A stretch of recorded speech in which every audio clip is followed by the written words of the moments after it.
Well, good evening. My name is Phil Bluestein, and I'm one of the organizers of the WTM, or Wellness Through Mindfulness.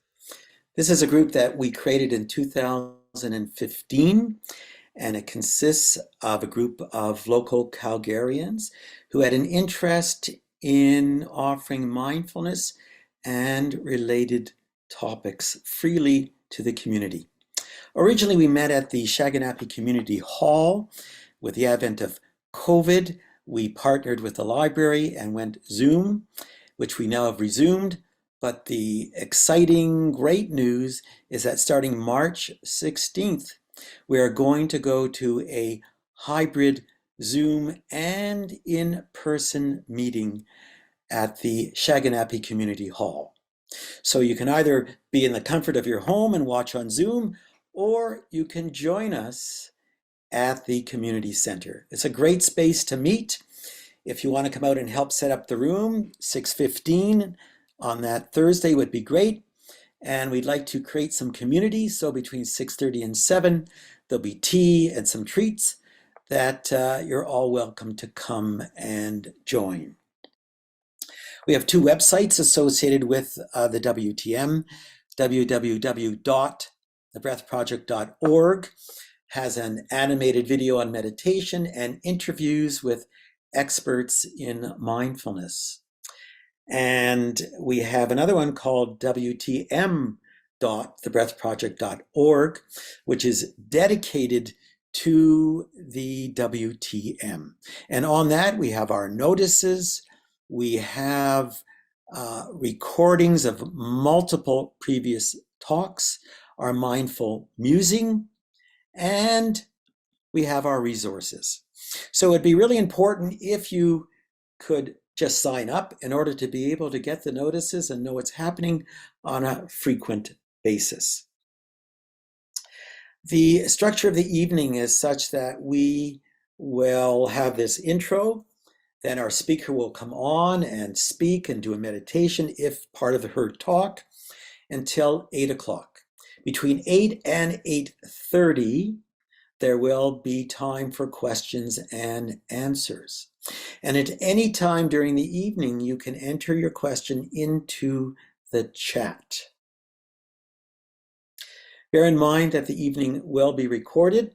I mean, if you really wanted to come on screen and ask your question, perfectly acceptable. You could just type that into the chat saying, could I ask my question live? But bear in mind, this will be recorded, and the recording will go on the website, usually within a few days. I like to make it clear that what we're offering is an educational forum, and this should not be considered a substitute for personal therapy.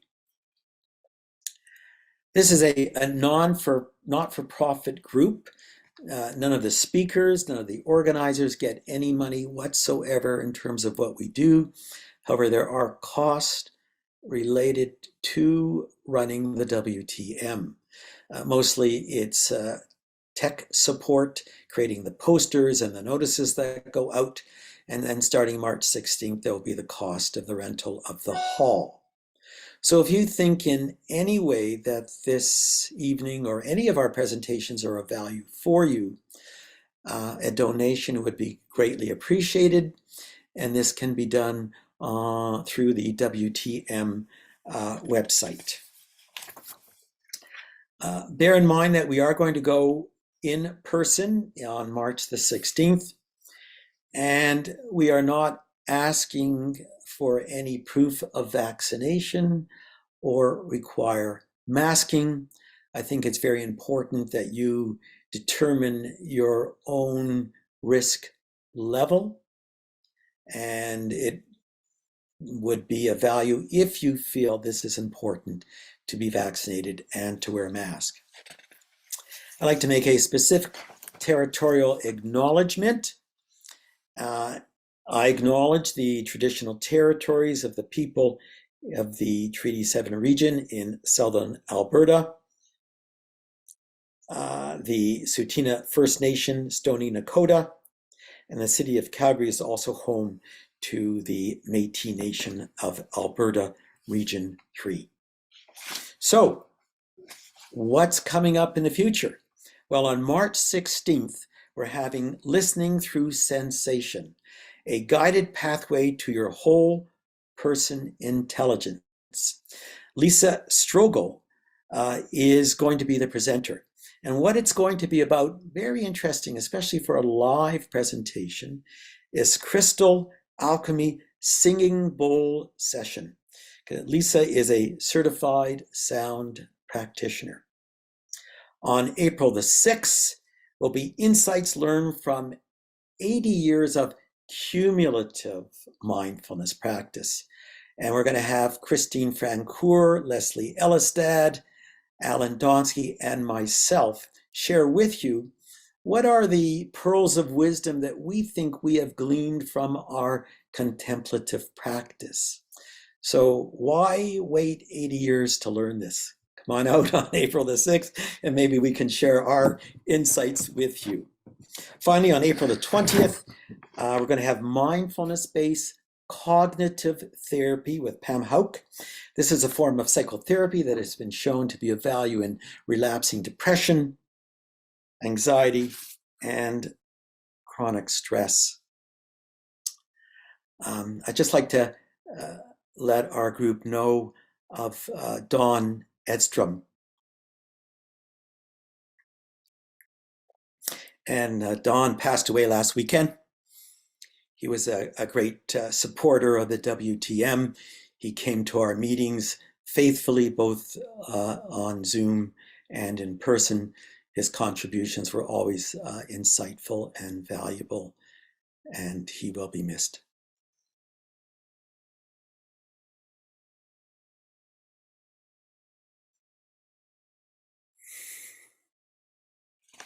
So tonight's presentation is going to be given by Deb Carnat, and we're very lucky to have Deb present.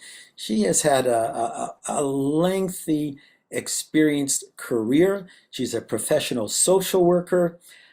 She has worked in the public health sector for 35 years and has just recently retired. She worked in psychosocial oncology at the Tom Baker Center and helped with the mindfulness-based cancer recovery program. What she's going to be talking about tonight is mindfulness and how it can be of value in coping with both emotional and physical pain. And this will include a breath work practice, body scan, and guided meditation.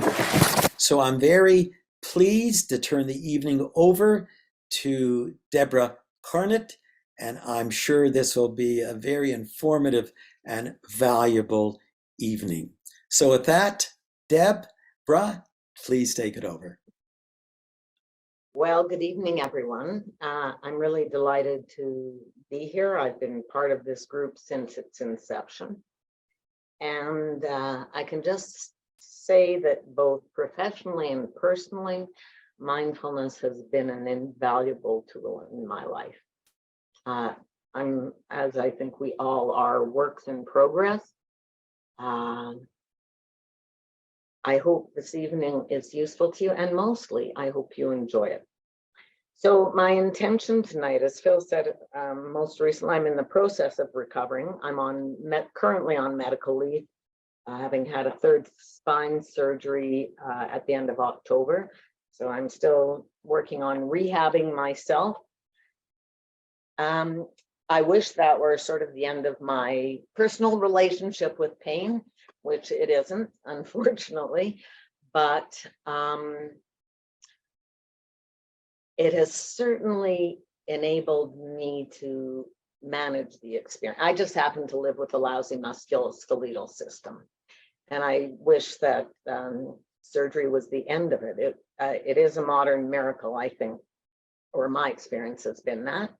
But I was also incredibly, I've studied yoga and meditation off and on throughout my life from when I was pretty young, late teens.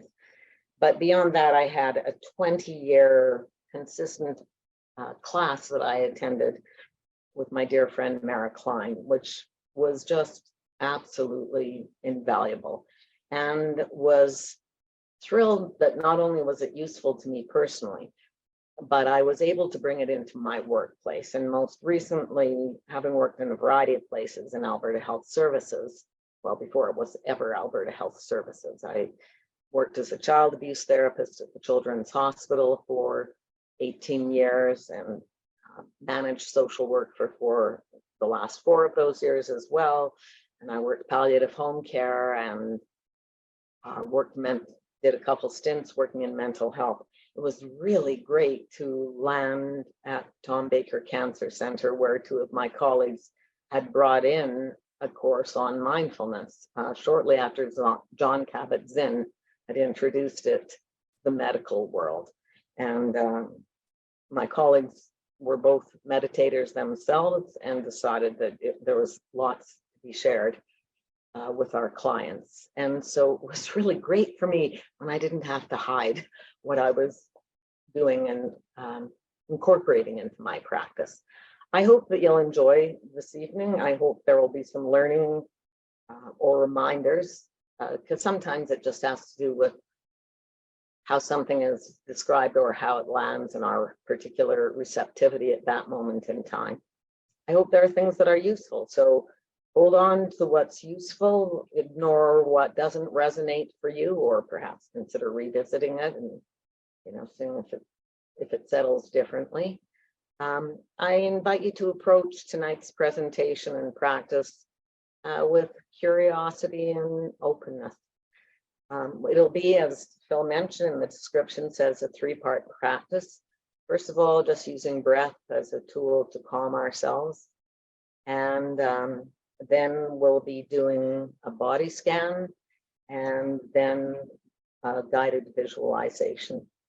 I invite you at any point, if you need to change position, make yourself more comfortable to do so. I guess one of the things that I have found, and one of the things I've appreciated most from some of my favorite teachers, is that when they don't present things in too dogmatic a fashion or with too great a degree of reverence. And I hope you can enjoy yourself. So get comfortable and just spend a moment just getting as comfortable as you can, be that on your chair, couch, bed, wherever you may be. Just allowing yourself to feel wherever the piece of furniture is connecting to your body and supporting you. You can choose to have your eyes open or closed. And if you choose to have them open, you might want to choose a spot on the wall or on the floor where you can look but allow your gaze to soften, so you're not as actively looking. And just let your gaze soften and just bringing your attention and awareness to your breath. You don't have to fix it or change it at all. Just noticing your breath. What are the qualities of your breath like at the moment? Is your breath fast or is it slow? Is it smooth or is it jagged? As soon as someone tells me I have to breathe a certain way, I notice often that my breath will become much more self-conscious and less comfortable. Just noticing it. Is your breath deep or is it shallow? Notice where in your body you feel your breath. You feel it, the opening of your nostrils, on your upper lip. You feel it in your chest or your belly. There's no right or wrong. It's approaching with curiosity. And just noticing. And then once in a while, at the end of an exhalation, just very gently exploring whether there might be a little more air to expel, not forcing it, not going to the very end of exhalation where you might feel stress or strain. But just very gently allowing your breath to deepen and to relax.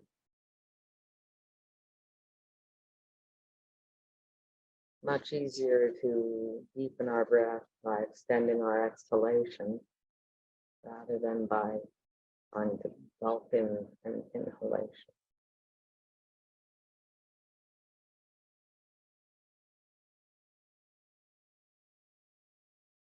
Once in a while, blowing at the end of your exhalation.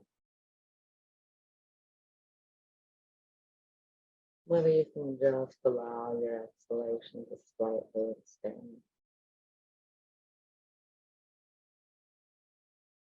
Just giving yourself a moment or two to really settle into breath. Your mind will drift when you catch up to it. Just coming back to breath.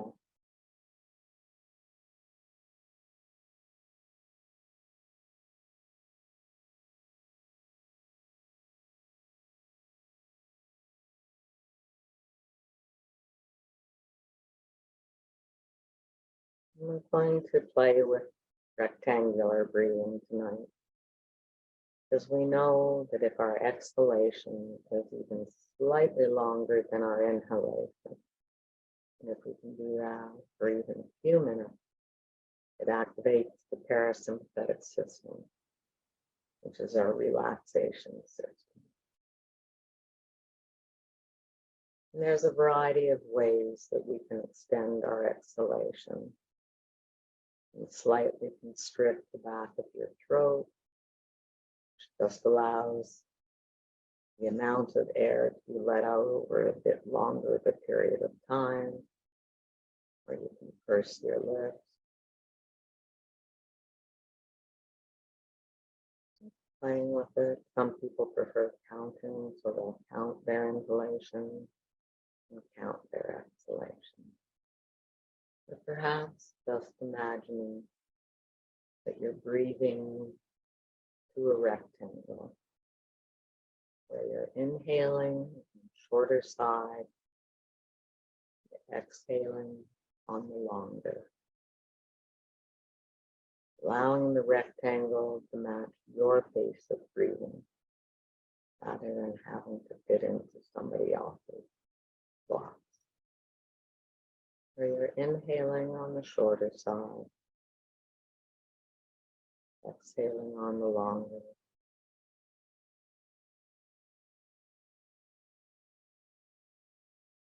Imagining yourself inhaling calm, exhaling tension.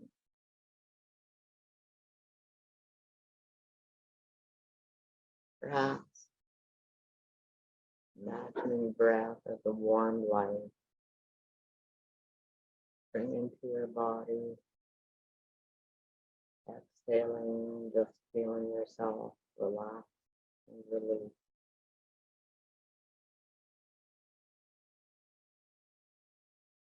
Inhaling on the shoulder.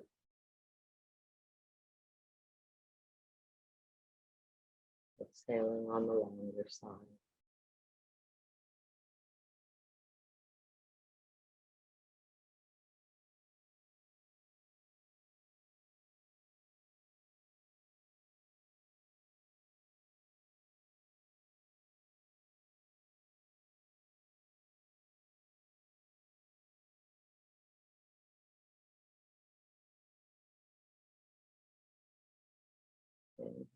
And exhaling, letting go.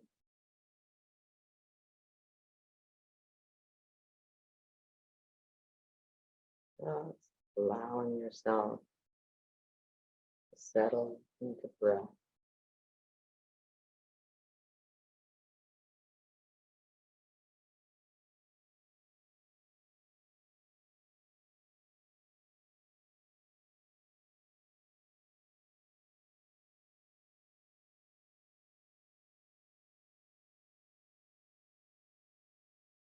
getting too hung up on technique, but just allowing your exhalation even a tiny bit longer, your exhalation longer than your inhalation.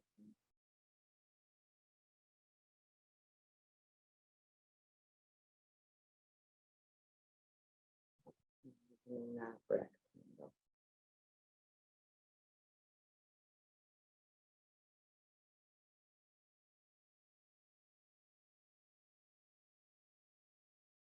Inhaling on the shorter,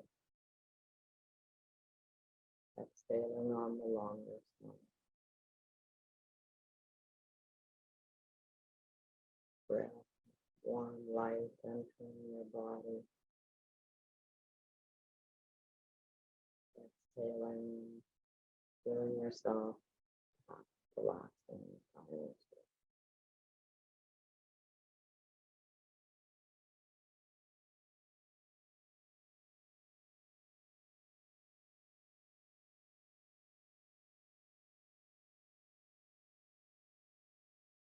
Notice the pause between inhalation and exhalation, or not.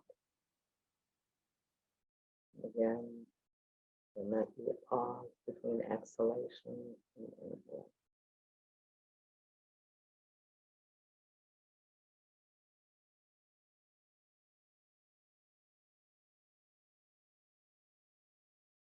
Your pace in a way that's comfortable for you.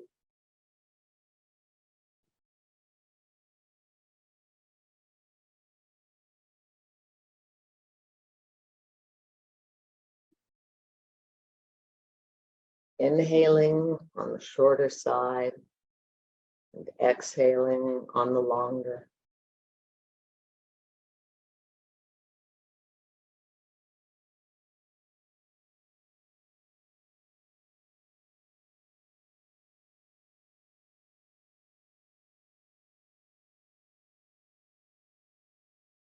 Just settling in.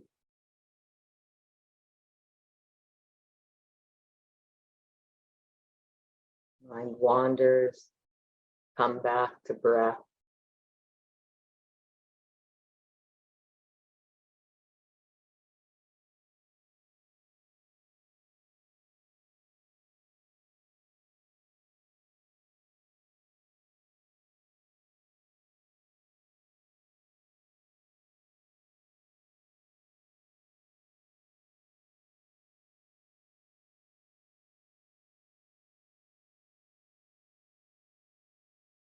Mind love to wander. You notice yours has gone off. Give it a nod, gently allowing yourself to come back to breath, however many times you need to do so.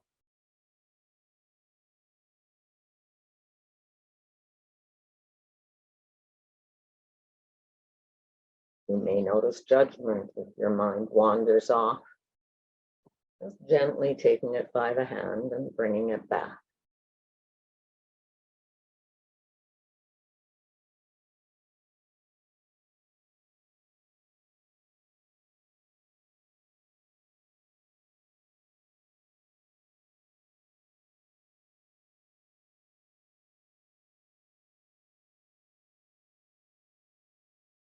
Engaging the parasympathetic nervous system by letting your exhalation be just slightly longer than your inhalation.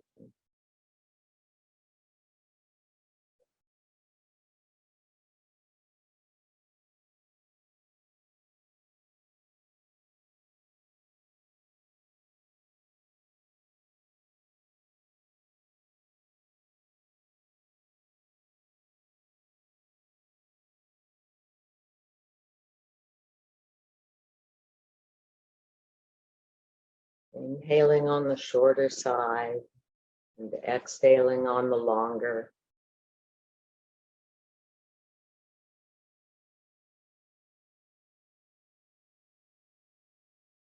And just noticing whether your breath has changed since we started a few minutes ago. There's no right or wrong, just about observing, Seeing if you can do so without judgment, without criticism. Just figuring out a way that you can extend your exhalation so as to allow your body to calm, which thereby can calm the mind.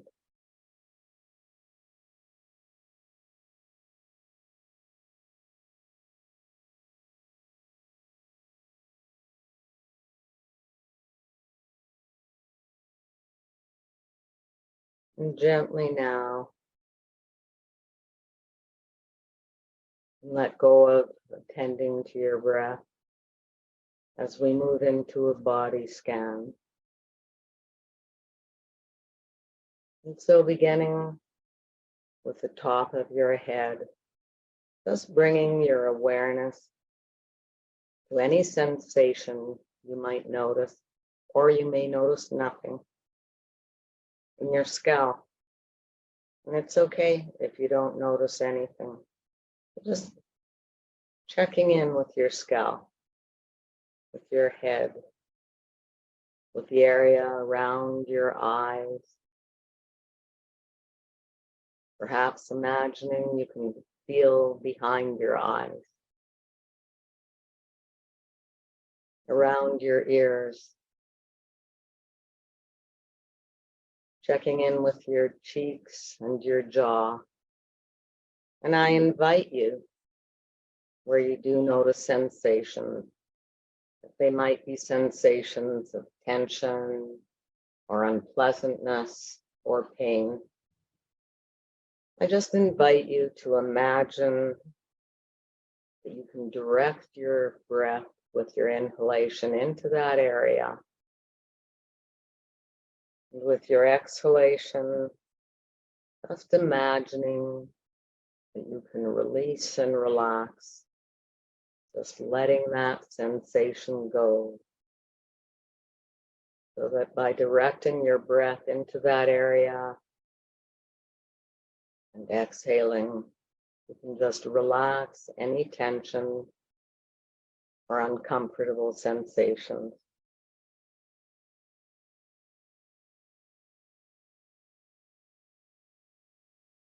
And noticing perhaps what labels you might attach to those sensations. Can you approach them with curiosity? You put value on them. You just notice the quality of the sensation. Perhaps imagining that you're just observing your body.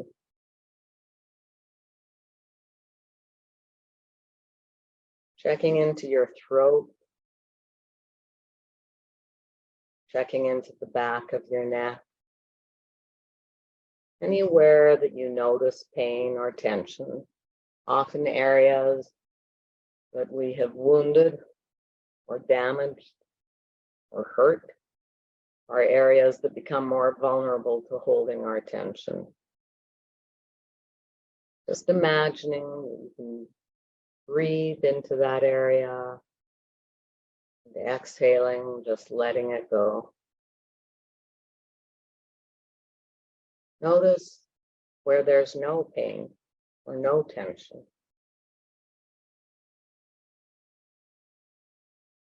Checking into the tops of your shoulders.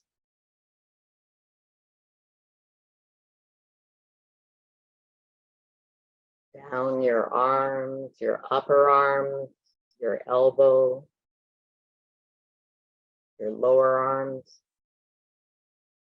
your wrists and your hands and fingers.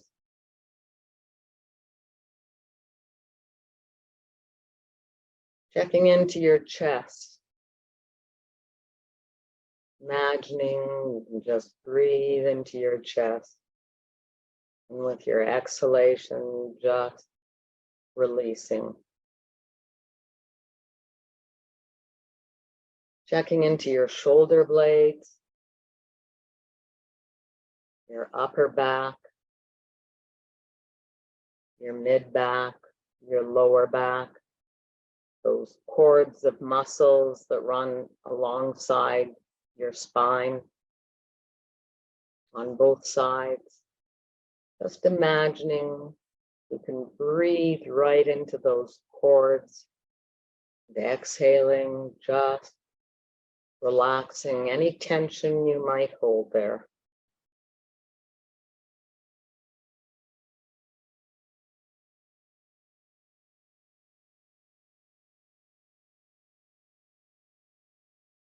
Checking into your belly,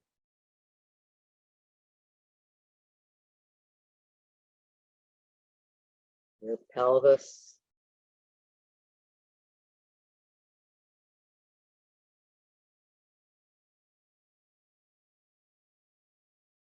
your groin,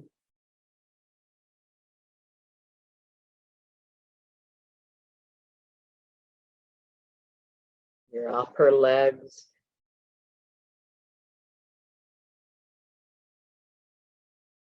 and your knees.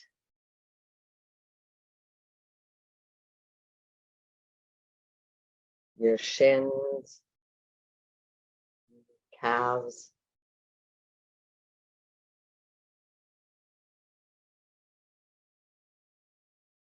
your ankles, your feet, and your toes.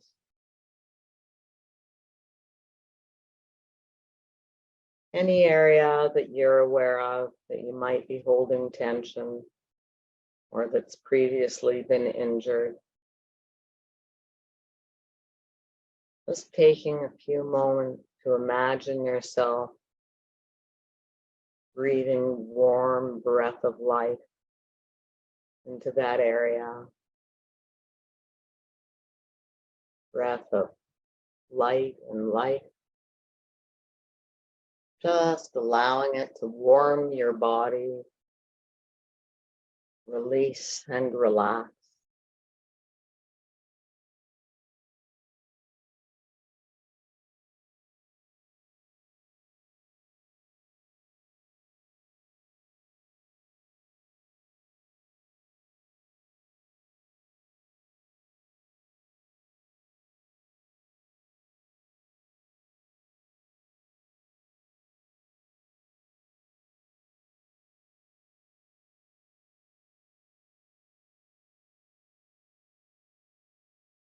Imagining yourself breathing into your whole body, just imagining that beautiful warm light surrounding and holding your whole body, allowing you to just relax your body. You may feel your body just sinking a little deeper into the piece of furniture.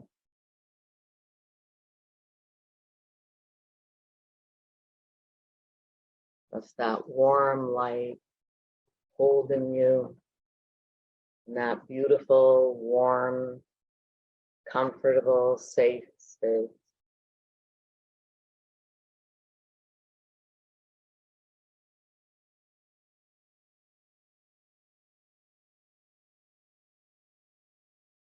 Just bringing that beautiful breath of light and life into your body.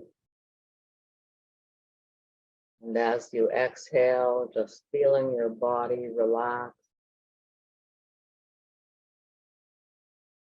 feeling the tension ease or imagining it easing. Perhaps imagining those muscles like a coil of rope as it gradually loosens and eases.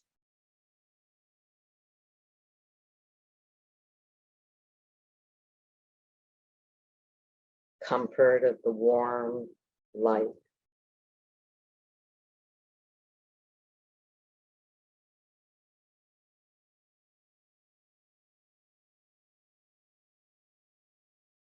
Inhaling calm and exhaling tension.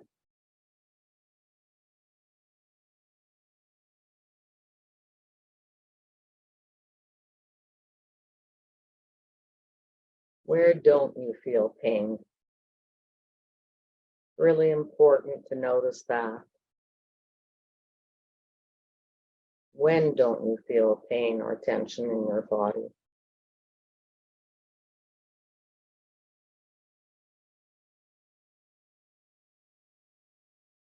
What parts of your body are most relaxed? And just inviting that warm light to just spread with breath through your body. With your exhalation, just releasing and relaxing. Imagining yourself calming. Imagining that tension just relaxing as your body just eases into the furniture that's holding it.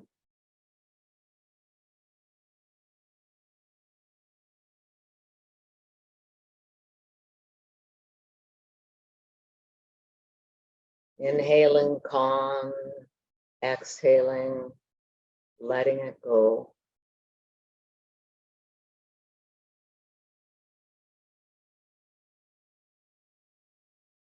That warm light just surrounding your body, holding it in the place of calm.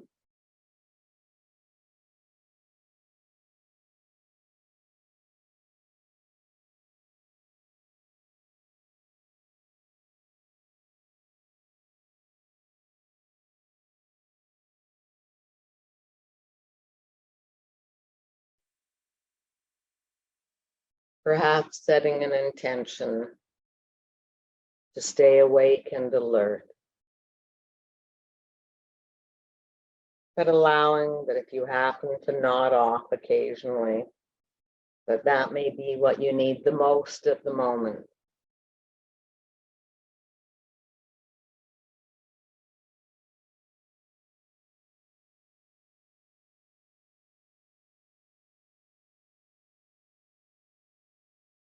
And gently now,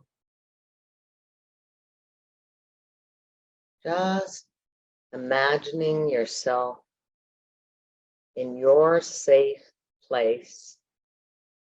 It may be a place you have visited and have known, or it may be a place of your imagination. Taking a moment to just identify, what does it look like? Your safe space.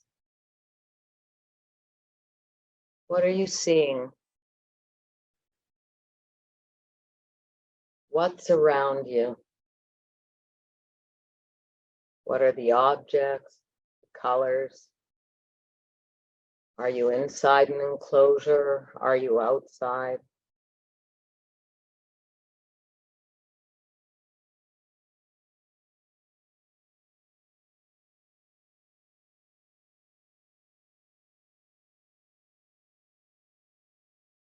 Is it still?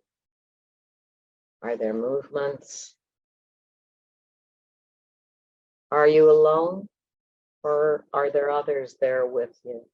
This is your space. It's the safest space you can imagine for yourself. Are there any sounds? Any smells?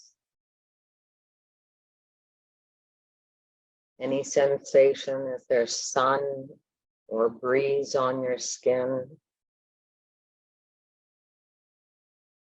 Using all of your senses to just fully notice what you're experiencing, what's around you. But you just know that in this moment, in this space, you're okay. You're safe and secure just in this very moment.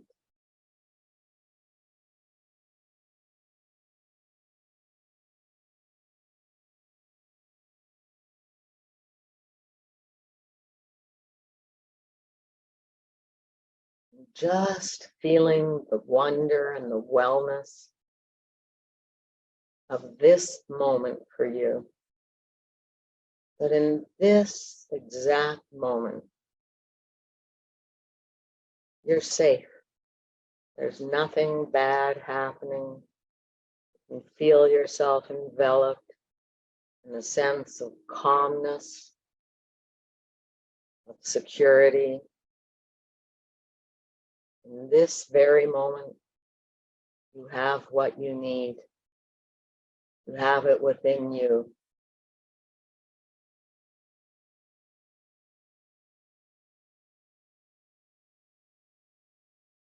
Just a sense of comfort, well-being, and security.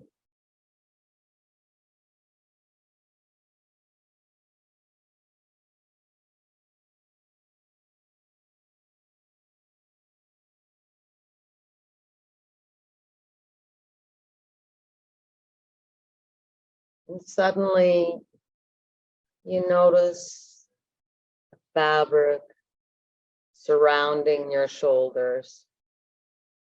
Is it a jacket? Is it a shawl? Might even be a cape.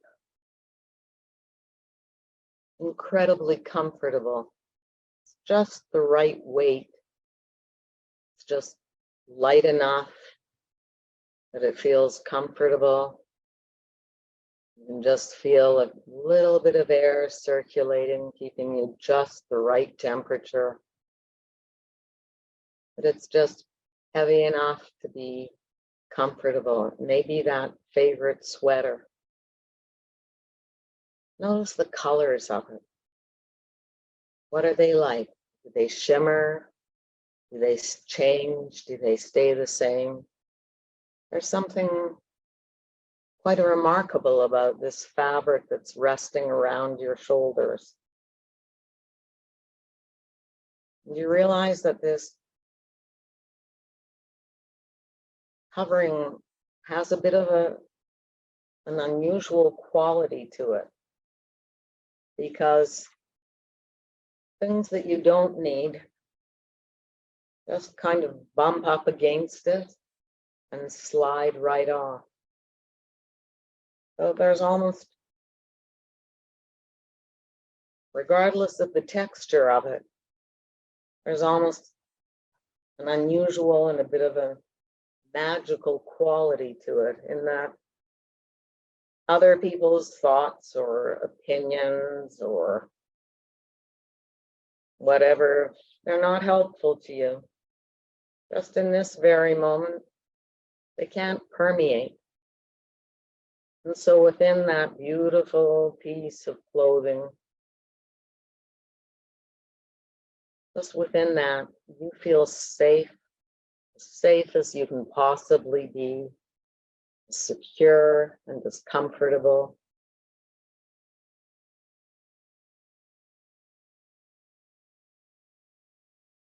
And you know that in this exact moment, you have a wonderful sense of comfort and safety and well-being.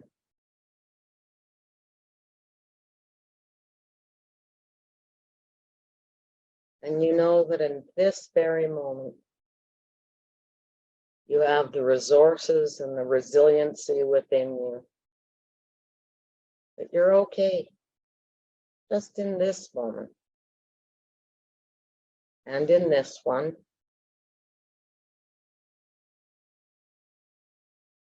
and in this one, you're just filled with a quiet sense of calm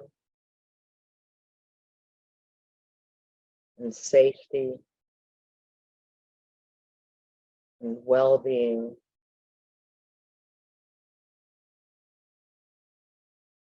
Maybe your body feels strong and secure and just able to manage in this particular moment.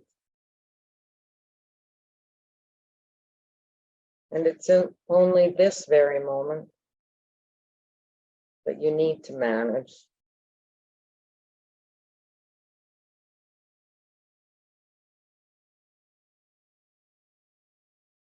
And this one,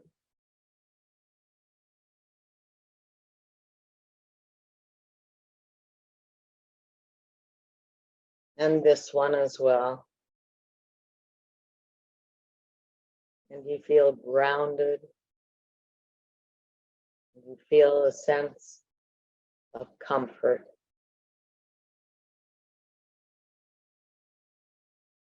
And just taking a moment to just let yourself bathe in the sense of comfort and well-being.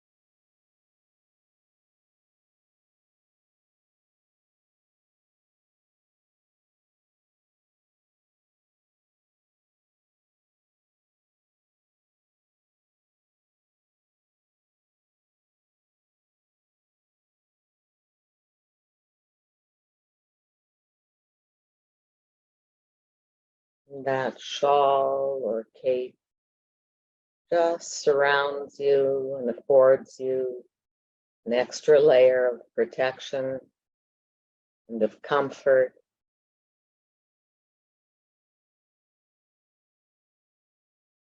Of well-being.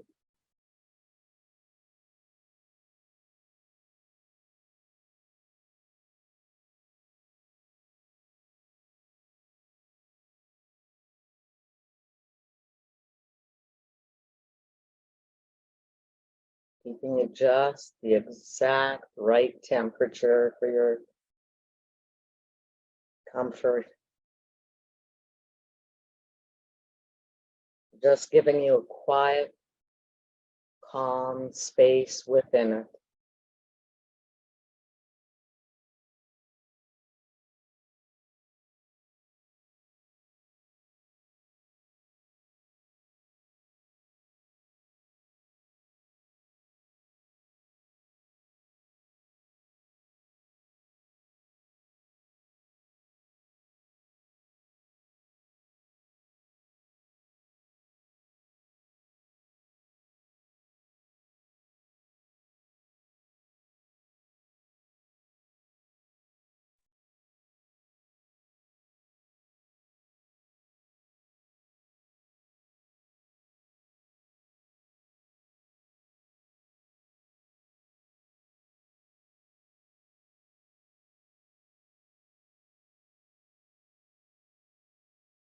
You feel your body relax,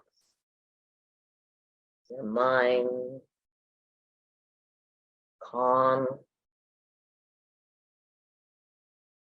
confident in your ability to cope in this moment, in this exact moment. You feel a sense of well-being and comfort.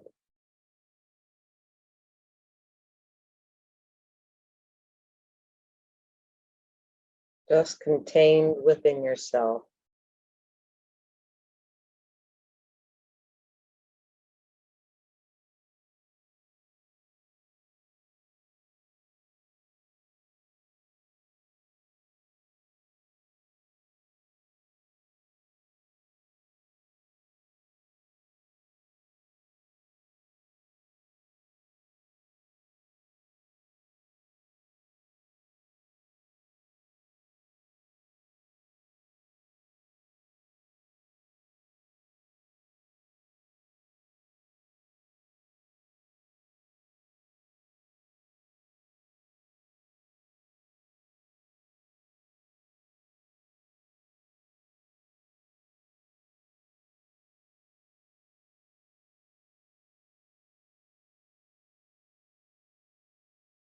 The fabric around your shoulders just acts as a bit of a boundary between you and the outer world,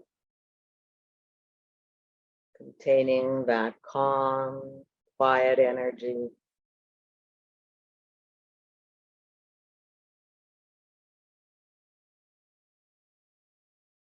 Creating a sense of peacefulness within.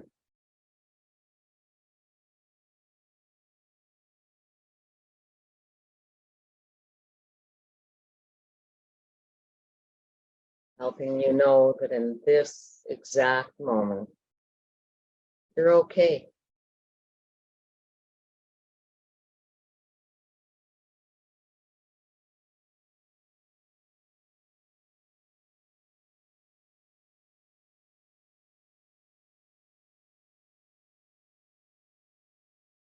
As you inhale, calm,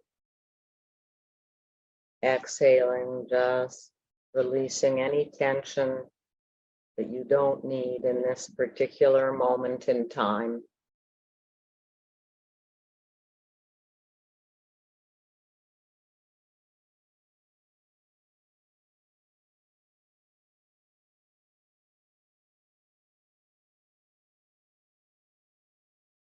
You just feel your body infused with the light and lightness,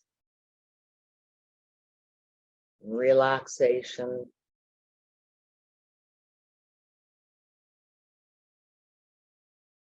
That greater sense of calmness.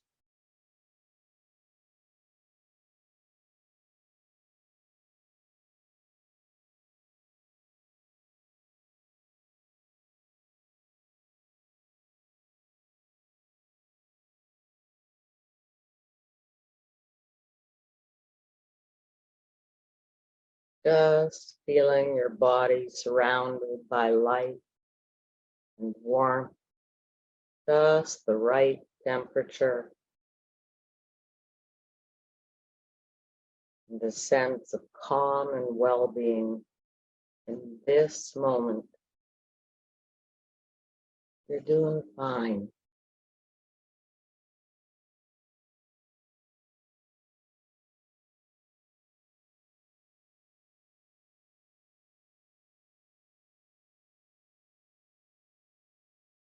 And as you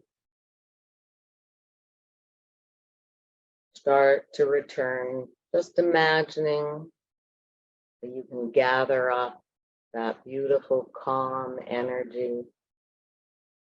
You can just gather it from around you, and tuck it into your heart center. You can take that magnificent, magical piece of clothing that has that strange quality to it, that just allows you a boundary between yourself and the outer world. And you can fold it up ever so small so that you can fit it into a pocket, knowing that you can pull it out anytime you choose. Put it around your shoulders. It's invisible to others. Only you need know of its presence. But anytime you need a moment to just create a quiet, calm pause, you can just pull it out and rest that beautiful piece of clothing gently around your shoulders.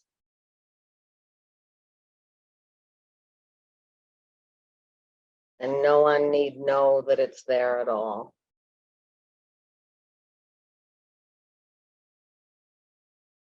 You fold it away, fold it up and tuck it into a pocket, available for any time in the future. And just noticing, taking a moment to just notice what your body feels like.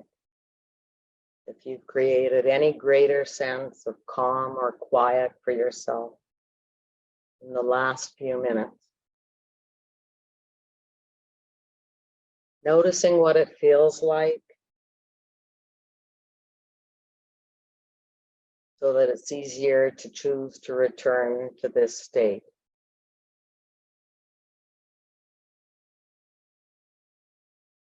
gathering it up, gathering up that energy, tucking it into your heart center. Take it forward with you.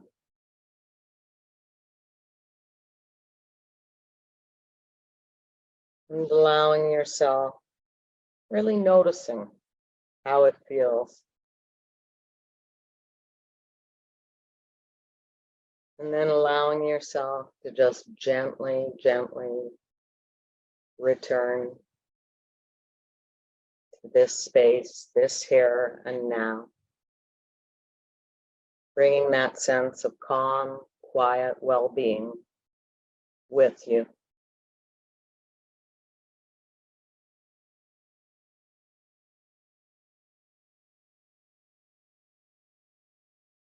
And just taking a moment to transition back to here and now.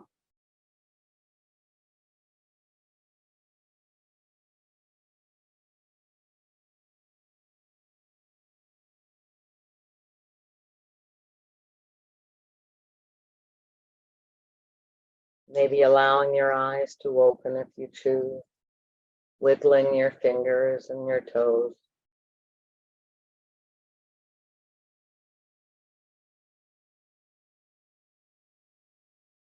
Coming back into this present moment.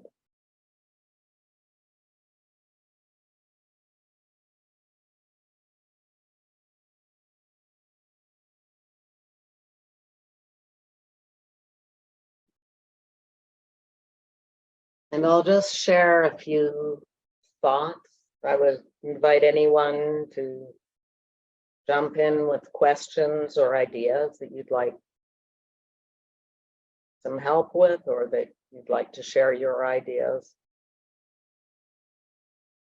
For myself, mindfulness has been an incredibly important tool.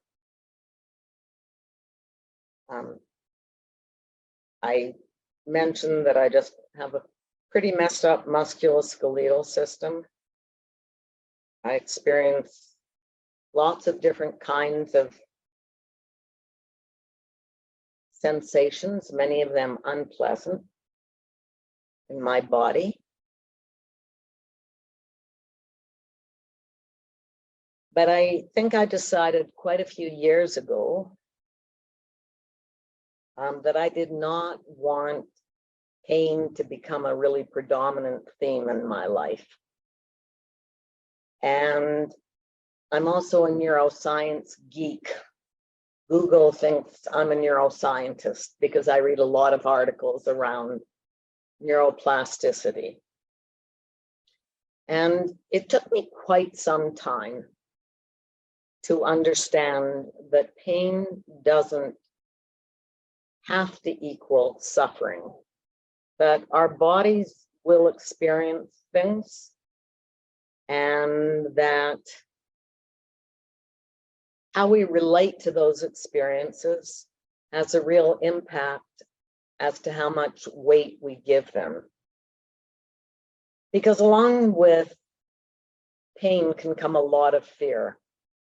Very seldom are people in pain 24 hours a day, 7 days a week. But pain can overtake our thoughts and create a lot of worry. And our difficult emotions, I entitled tonight having to do with both physical and emotional pain. Pain manifests in our bodies, and our emotional pain similarly manifests in our bodies. I take some objection to the term psychosomatic illness, because emotional pain, we carry our stress with us.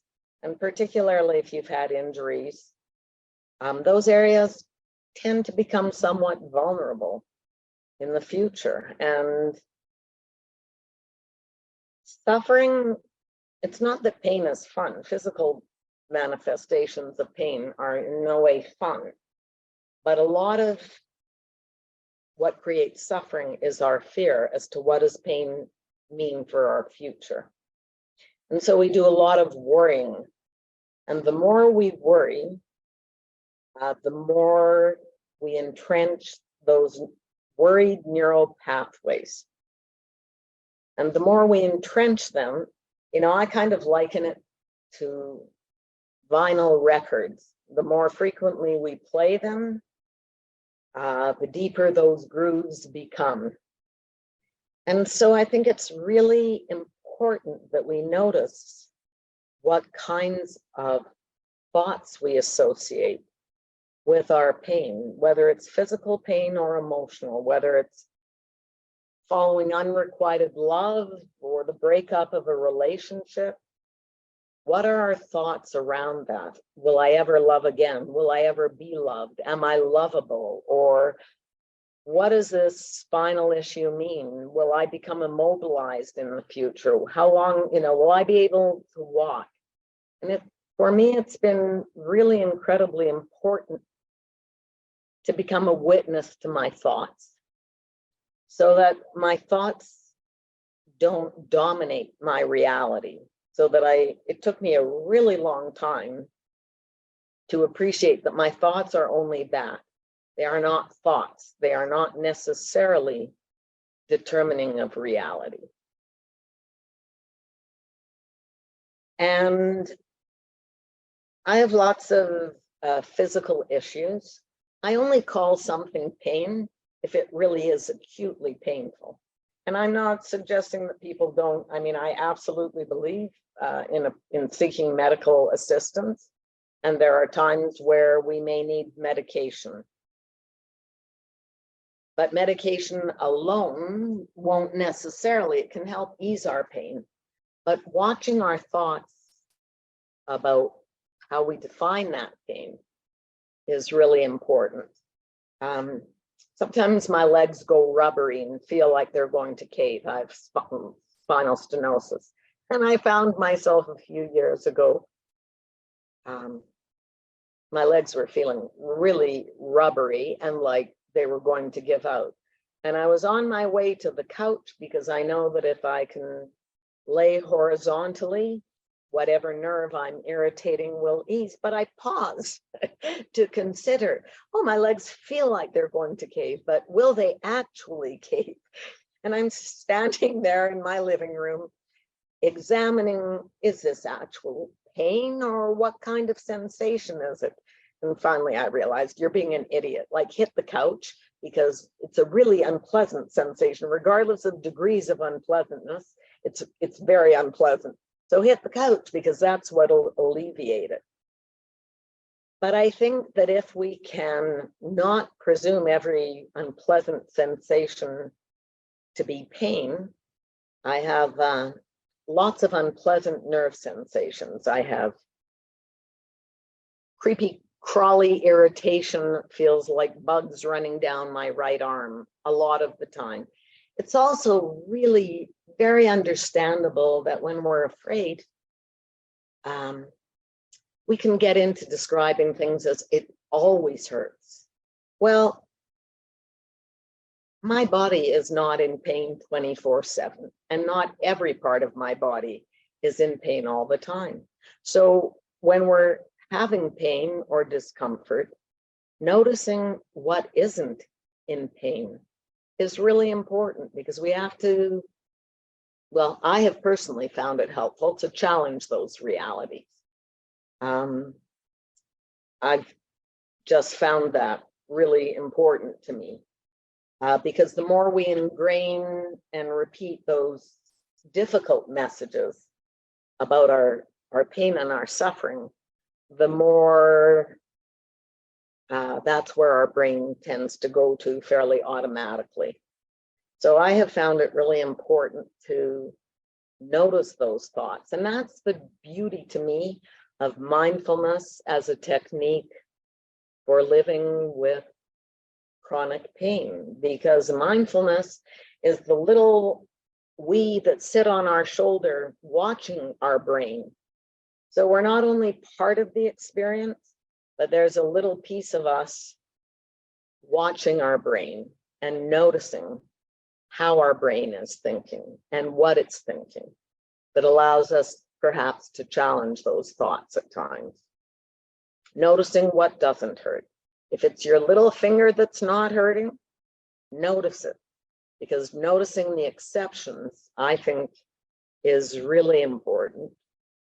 There's a great website called Neuroplastics, Neuroplastix. And they have a whole workbook that's available online for free. And I think the whole area of neuroplasticity, I was complaining to someone today that chronic pain is often defined as pain that has simply become patterned in the brain, where there is no longer, there may have been a physical injury, but the injury may have healed, but the brain holds on to the pattern. For many people, there is also an acute, there may be a physical compromise area that is irritating nerves and causing pain or unpleasant sensations. But I think approaching our pain with curiosity, checking out the quality of pain. There are pains that are sharp, there are pains that are dull, there are pain, there's pain that's nagging. Just sort of bearing witness to our own experiences and approaching them with some curiosity and really noticing those thoughts, because being able to challenge our thoughts can be, I think, extremely helpful and important. By all means, use the medical system for what it can offer, and it can offer some incredible, amazing miracles. A lot of, as I've said, lots of our pain also gets caught up with worry as to what our pain might mean, either in the present or what it might mean for us in the future. And so I think becoming a witness to our thoughts and realizing that there are thoughts, but they don't necessarily have to define our reality, and they certainly don't have to define our reality all of the time, is incredibly helpful. I find body scans, so tonight, the breath that we were using, the rectangular breathing, I know there are some people who take opposition to using that during a meditation, because often meditation is just about noticing our breath rather than prescribing a specific kind of breath.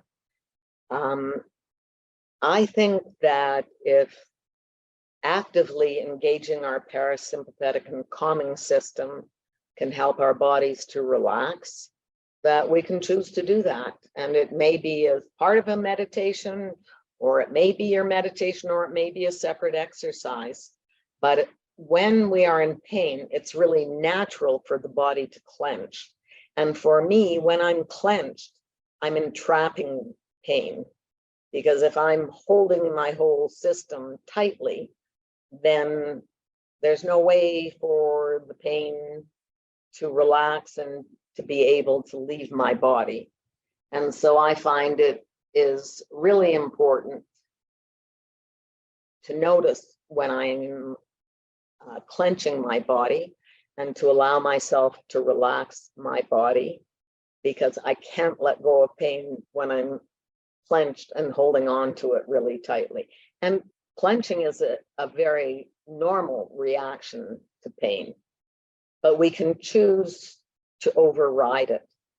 And we can also really actively, I know, and I have certainly used medication at times, and there are some medications that I think can be really dangerous, like oxycodone, but we can also, there's lots of other strategies.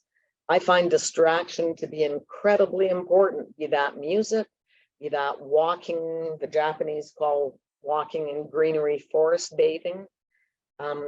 Going for walks, maintaining mobility is really important to me. And I do that with my sister or friends. and noticing when you're walking, noticing what are you seeing, again, using your senses to really engage you. And what are you seeing that's different than yesterday? And is the vegetation any different than it was a week ago, or snow conditions, or the ground, so that we become present? Because we can, and I certainly have experienced myself, I can go for a walk and I can be absolutely oblivious to everything that I'm seeing around me, because I can just spend all the time in my head.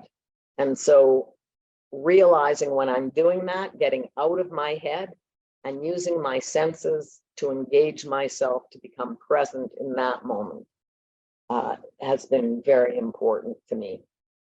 Music, whether you play an instrument or whether you're listening to music or whether you're singing, and we don't have to be concert pianists or vocalists to enjoy music. And music, for me, certainly helps to nourish my soul in a way that I find really helpful.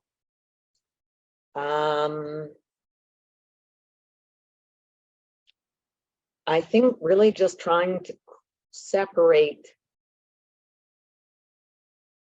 pain and our assumptions and beliefs about pain, and just noticing them, noticing how laden, because we may still have physical pain, but suffering, it took me a long time to appreciate. Suffering are the thoughts that I ruminate on, that spin and spin repeatedly in my brain as to what that pain might represent, or what it might mean, or what it might imply about my future. That's when I get engaged in suffering, rather than just noticing pain as a physical sensation. Might be a very unpleasant physical sensation, but separating pain from our worry as to what it might mean. Again, as I've said, pain is, our bodies feel pain typically as a warning sign. And so I'm not suggesting that it be ignored, but I am trying to suggest some ways that pain doesn't come to absolutely define who and what we are. And for me, overriding pain to go out and do something different and allow myself to be distracted has been hugely important. I wonder if anyone has any questions or ideas. Deb, that was a wonderful talk. My God, such a beautiful guided meditation and body scan. It was had such a great feeling of safety and relaxation. So first of all, thank you. That was very special. We have a question here. Any suggestions for cognitive or emotional pain? Sometimes I think it's really helpful to do that work with someone else, which may or may not be available. I know there's resources are not always available to us when we want them. I think journaling, writing, and you don't have to know where your writing is going, but just allowing yourself to write sometimes helps to unravel what that's about. Because as the cognition based in the present, we can also challenge ourselves cognitively. I mean, I don't know if the cognitive pain that someone is referring to has to do with thoughts around self-image or our beliefs about ourselves. But those are our thoughts and beliefs. And again, we sort of accept our beliefs as absolute truths. And I would like to suggest that our beliefs are not necessarily at all absolute truths. They're just our thoughts. And I kind of love being proven wrong at times. It's humbling, but there are times where I've been so certain that indeed the person told us this, not that. And then I found out, oh, guess what? I'm wrong. It was that. And I was wrong. And I like it because it helps me to know that my thoughts are not always accurate. My thoughts as to what has transpired or what I've heard or what the directions were exactly can be wrong. And I find that may be humbling, but it can also be quite reassuring. And I think also knowing that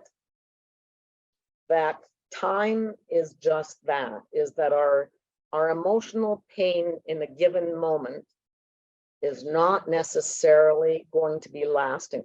You know, I remember listening to a Thich Nhat Hanh CD, and he talked about mindful peeing.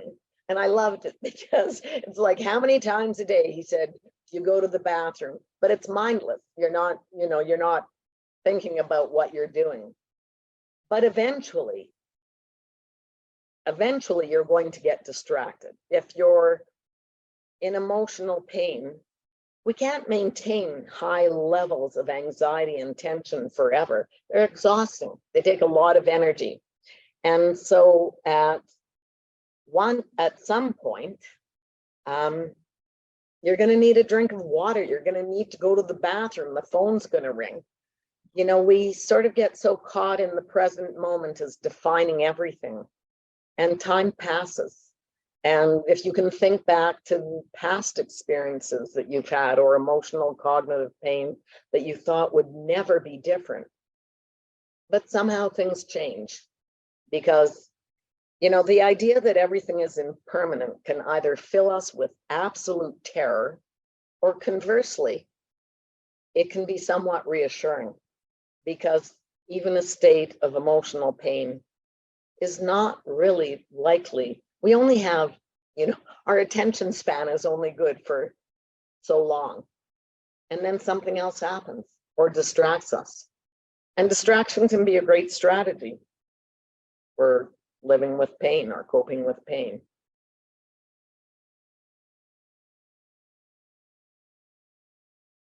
There's a thanks, Deb. There's a comment here. Many thanks, Debra, from a former client in the breast cancer support group. I'm really thrilled. Phil, I want you to know that I promoted this group a lot through my work. So I'm really happy that someone from one of the groups is here. So Deb, a question, just a quick sort of little, you talked beautifully about using the breath. And in that moment when people have their physical pain, can you just tell them clearly how they should breathe? Well, I really believe that the rectangular breathing, and you can do it either through, as I said, through counting, but it's so hard not to just automatically clench and our whole body tightens. And when we experience emotional pain, I complained to a physio recently that, you know, well, what movement is it that I'm doing that's aggravating that muscle so badly? Because I'm not sure that I even moved. I was just having a difficult discussion with someone, and she laughed and she said to me, you may well not have moved. You know, pain's in the brain. The Alberta Pain Society is also an incredible resource. And part of what I remember hearing someone present about having been involved, I think he was a physician, and he was involved in a really bad motorcycle accident. And while he was waiting for the ambulance to arrive, he was able to lay perfectly still. And if he lay perfectly still, he wasn't in pain. And then once the ambulance got there, they shot him full of morphine. But I think it's just so easy for our bodies. It's very hard not to clench and not to tighten all of our muscles when we're in pain. But for me, that really entraps the pain. And so if I can activate the parasympathetic system by engaging in a longer exhalation, then I can relax my body and I can imagine the pain relaxing and leaving with my exhalation. So that's what I would suggest, is I do think that the rectangular breathing, we know it works to engage the parasympathetic system, which is our calming system. You know, I think when you have, I see another comment about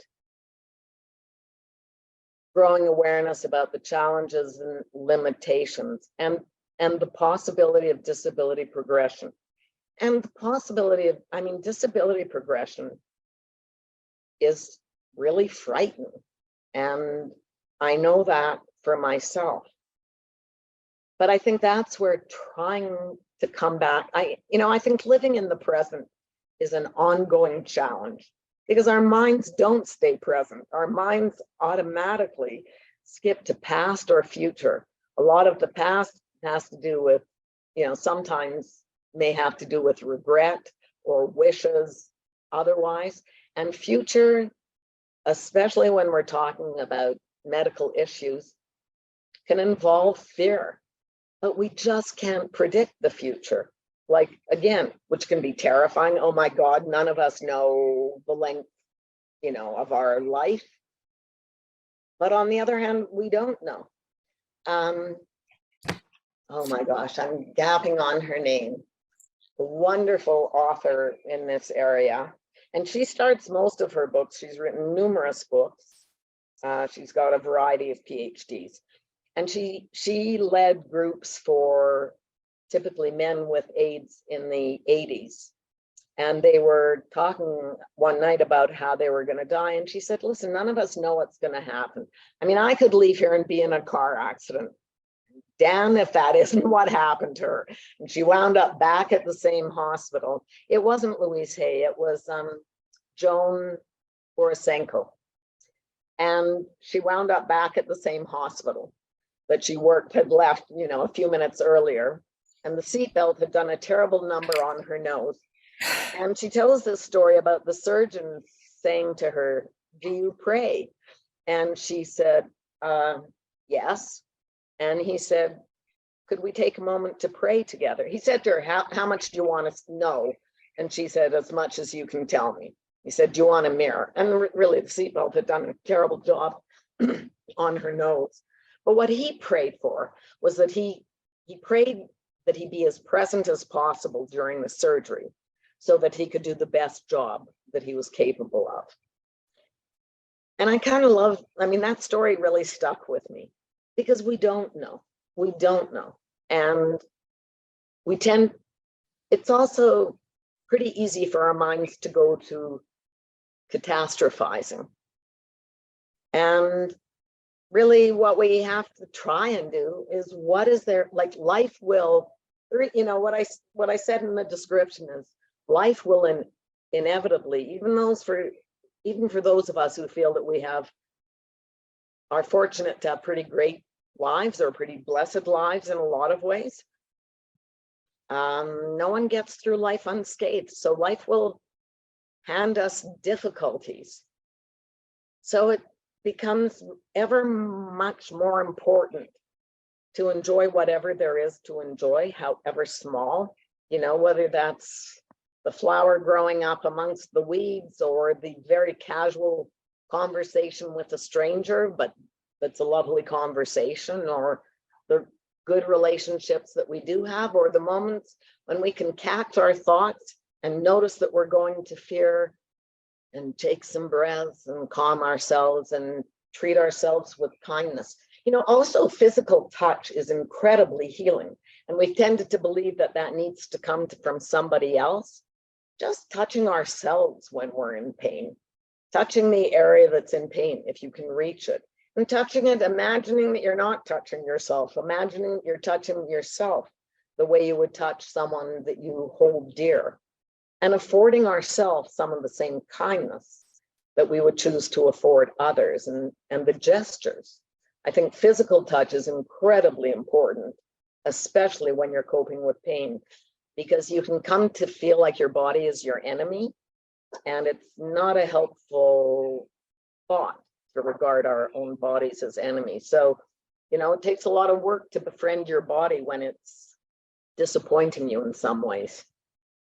Deb, it's just to be cognizant of the time. This has been an absolutely wonderful presentation, and it was delightful to learn all of those meditations that you offered. If could you just close the evening with a short summary of some valuable points that people could just take home and remember about what to do with their emotional and physical pain?